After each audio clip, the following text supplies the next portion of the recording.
जय हिंद दोस्तों। आज हम बात करने वाले हैं सुप्रीम कोर्ट के एक ऐसे ऐतिहासिक फैसले की जिसने तलाकशुदा मुस्लिम महिलाओं के वित्तीय अधिकारों को एक नई जबरदस्त मजबूती दी है। चलिए इसी बात से शुरू करते हैं। सुप्रीम कोर्ट ने बिल्कुल साफ शब्दों में कह दिया है कि शादी में मिले तोहफे, चाहे वो शादी से पहले मिले हों, शादी के वक्त या उसके बाद, वो पति की संपत्ति नहीं है। वो पूरी तरह से बिना किसी शर्त के पत्नी की संपत्ति हैं और अगर तलाक होता है तो उन्हें लौटाना ही होगा। तो इस जबरदस्त फैसले का असल में मतलब क्या है? आखिर कोर्ट ने किस आधार पर यह सब कहा? यह सब कुछ एक खास कानून की व्याख्या पर टिका है। जी हां, अदालत का ये पूरा का पूरा फैसला असल में 1986 के मुस्लिम महिला अधिनियम की एक बहुत ही शक्तिशाली और नई व्याख्या है। खास तौर पर इसकी धारा 3 और 4 जो तलाक के बाद संपत्ति और गुजारे भत्ते के अधिकारों से जुड़ी हैं। कोर्ट ने कहा कि इस कानून का मकसद महिलाओं को सुरक्षा देना है, उन्हें और कमजोर करना नहीं। और अब जरा इस फैसले के दायरे को देखिए, ये कितना बड़ा है। बात सिर्फ उन तोहफों की नहीं है जो सीधे दुल्हन को दिए गए, नहीं, इसमें वो सब कुछ शामिल है जो उसके परिवार ने दूल्हे को या दूल्हे के परिवार वालों को दिया था।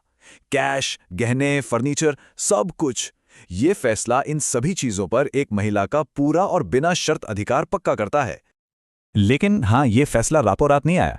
इसके पीछे एक बहुत बड़ी कानूनी लड़ाई है, एक ऐसी कहानी जिसमें देश की दो बड़ी अदालतें, एक हाई कोर्ट और सुप्रीम कोर्ट, बिल्कुल अलग अलग नतीजों पे पहुंची थी। देखिए, यहां पर पूरा मामला साफ हो जाता है। एक तरफ कलकत्ता हाई कोर्ट ने 2022 में महिला के दावे को कुछ तकनीकी वजहों से, जैसे शादी के रजिस्टर में गड़बड़ी के आधार पर खारिज कर दिया था।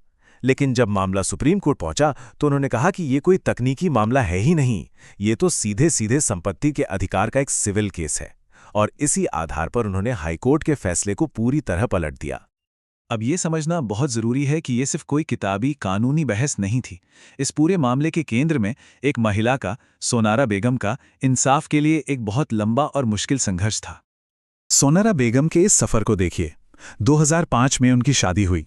सिर्फ 4 साल बाद 2009 में उन्हें प्रताड़ना की वजह से अपना ससुराल छोड़ना पड़ा। फिर सालों तक मामला चलता रहा और 2021 में जाके तलाक हुआ।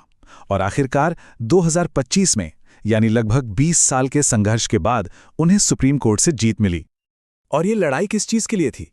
इस आंकड़े को देखिए, 17,67,000 रुपए। ये उस कैश, सोने और फर्नीचर की कीमत थी जो सोनारा बेगम अपने पति के परिवार से वापस मांग रही थी। ये वो संपत्ति थी जो उनके परिवार ने दी थी। तो ये सिर्फ एक सिद्धांत की लड़ाई नहीं थी, ये अपने हक और अपनी आर्थिक सुरक्षा की लड़ाई थी। उनका केस कानूनी सिस्टम में एक तरह से ऊपर नीचे होता रहा। सबसे पहले एक मजिस्ट्रेट ने उन्हें आंशिक राहत दी, करीब 8.3 लाख रुपए और सोना वापस देने का आदेश दिया। लेकिन फिर मामला हाईकोर्ट गया और वहां उनके पूरे दावे को ही खारिज कर दिया गया। सोचिए कितनी निराशा हुई होगी। पर उन्होंने हार नहीं मानी और आखिर में देश की सबसे बड़ी अदालत ने उनके अधिकार पर मुहर लगाई। सुप्रीम कोर्ट ने सिर्फ एक नियम नहीं बदला, उन्होंने बहुत गहराई से समझाया कि ये बदलाव क्यों जरूरी है। उनका तर्क न्याय के बुनियादी सिद्धांतों पर आधारित था। जस्टिस संजय करोल और जस्टिस एहसानुद्दीन अमानुल्लाह की बेंच ने 4 बड़ी बातों पर जोर दिया। पहला, कि शादी के तोहफे महिला की आर्थिक सुरक्षा के लिए होते हैं, पति को अमीर बनाने के लिए नहीं। दूसरा, ये महिला के सम्मान और समानता का सवाल है, जो हमारे संविधान का अनुच्छेद 21 भी कहता है। तीसरा, कि कानूनों को इस तरह समझा जाना चाहिए कि वो समाज में गहरी जड़ें जमा चुकी पितृसत्तात्मक सोच से लड़ सकें। और चौथा, ये फैसला महिलाओं के साथ पीढ़ियों से हो रहे भेदभाव को खत्म करने की दिशा में एक कदम है। तो अब सवाल उठता है कि इस ऐतिहासिक फैसले का असल जिंदगी में क्या असर पड़ेगा? इसे महिला अधिकारों के लिए एक मील का पत्थर, एक लैंडमार्क क्यों कहा जा रहा है? इसके कई बड़े नतीजे हैं। सबसे पहला, ये तलाक के बाद अक्सर मुश्किल हालात में फंसी महिलाओं को एक मजबूत आर्थिक सुरक्षा देता है। दूसरा, ये भविष्य के सभी मामलों के लिए एक साफ कानूनी मिसाल बन गया है। तीसरा, ये महिलाओं के संपत्ति के अधिकार को और पुख्ता करता है। और चौथा, ये उनके संवैधानिक सम्मान की रक्षा करता है।